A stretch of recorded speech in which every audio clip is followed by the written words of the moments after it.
Hello.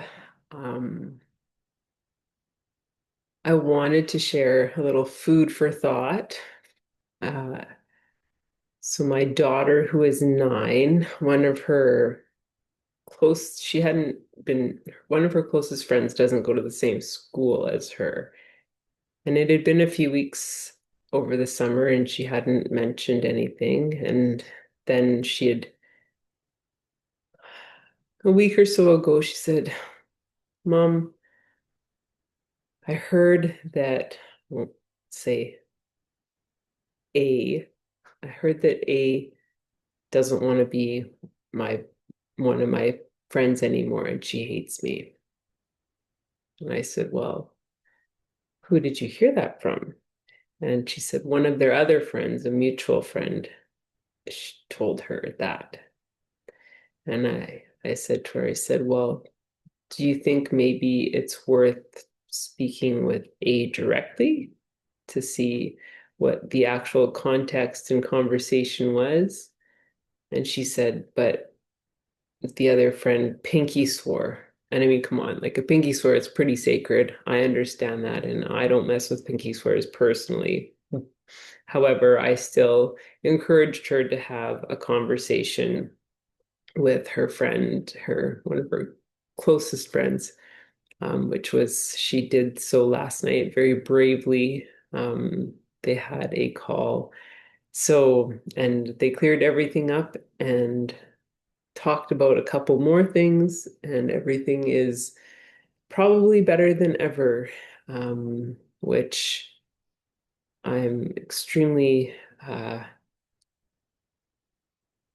I was never able as a kid to. I was couldn't fathom rupture very easily, and therefore didn't have as much opportunity for repair.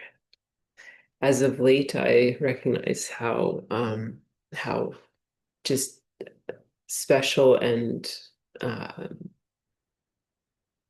really how much more depth relationships can have when there is rupture or opportunity to discuss uncomfortable things, come together and be vulnerable in that. I mean, my daughter had to be prepared. What if the pinky swear was true? Which, I mean, again, it's a pinky swear. And what if her friend A did say that? Um, she hated her, didn't want to be friends. And I mean, rejection as a human being is, well, I've heard that that is the number one thing that males are most scared of is rejection, and females it's death. But I'm sure rejection isn't too far behind that. It's just we need to belong. And if we don't belong, then we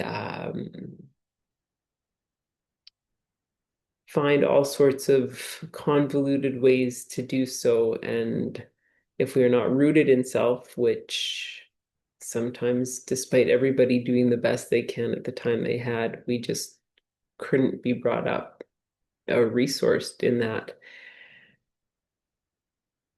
But then, which leads me to um, the thought and the exploration that it's not too difficult to see a world of division if it's hard to call one of our best friends and talk to them about something. So just a some reflection there. And I mean, for the past while now, I've just charged myself with having the tough conversations and being, I mean, there's so many layers of making sure you're feeling self-worth and enoughness, and that's having that place of strong, unshakable self-love. But uh, those conversations, those hard, honest conversations, I've found have just been the most relieving in either sense, whether it be a parting or a an opportunity to be closer with the person that you or having a discussion with. And ultimately, one would hope that the person you are caring enough to talk about with has the, say, maturity, but it's that's not the word, but just has the is resource themselves to be curious about a conversation rather than defensive. I guess that's the thing, is not jumping on defense all the time. It's not about a wrong or a right. It's just about a being seen and being heard. And I feel that if we are seen and heard, it's not about being right or wrong. And we don't have to be, because really, who's right and who's wrong ever? It's a curiosity and an understand and a curiosity and a willingness to try to understand opinions. So yes, I will leave you there, and I hope you are all well. I will see you next time.